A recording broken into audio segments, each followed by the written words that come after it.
도시와는 다르게 농촌 지역은 복음화율이 현저히 떨어집니다. 농업인의 날을 맞아서 농촌 선교의 현실을 살펴보고 선교를 활성화하기 위한 과제를 짚어봤습니다. 유현석 기자입니다.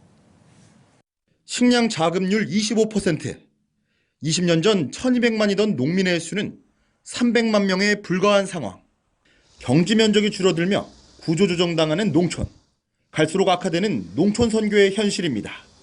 정권이 바뀔 때마다 농어촌 특별 대책을 내놓고 있지만 농민들은 점점 더 농촌을 떠나고 있는 실정.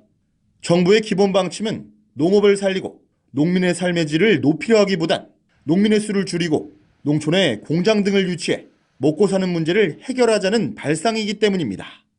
이런 상황에서 교회도 별반 다르지 않습니다. 교회 또한 농촌을 외면했기 때문입니다.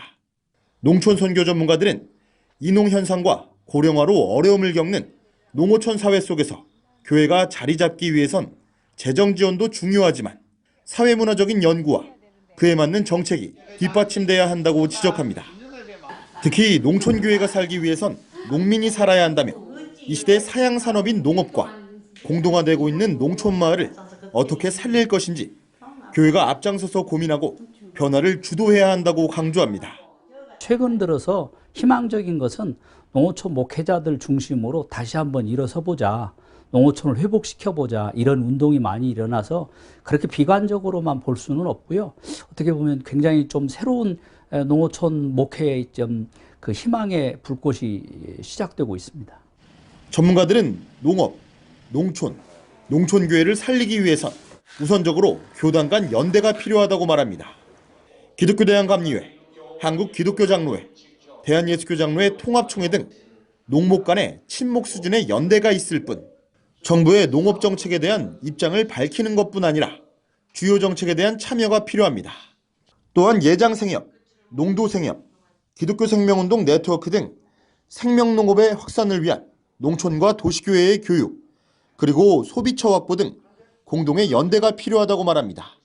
뿐만 아니라 도시와 농촌의 이분법적 사고에서 벗어나 도시교회가 농촌 선교의 한 축으로 분명히 설 수 있도록 해야 한다고 강조합니다.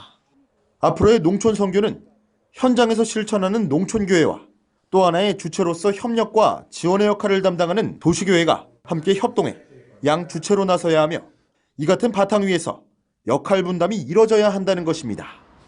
도시와 농촌이 서로 교류하고 왕래하고 서로 이렇게 상부상조하는, 그래서 도시교회가 주는 그 일, 농촌교회가 도시교회에 또 공급하는 그런 영적인 것들을 다시 한번 생각해보는 그런 좋은 계기들이 되었으면 하는 바람입니다. 갈수록 복음을 전하기 어려워지는 농촌의 현실. 한국교회 차원의 지속적인 관심과 지원책 마련이 필요해 보입니다. CTS 뉴스 유현석입니다.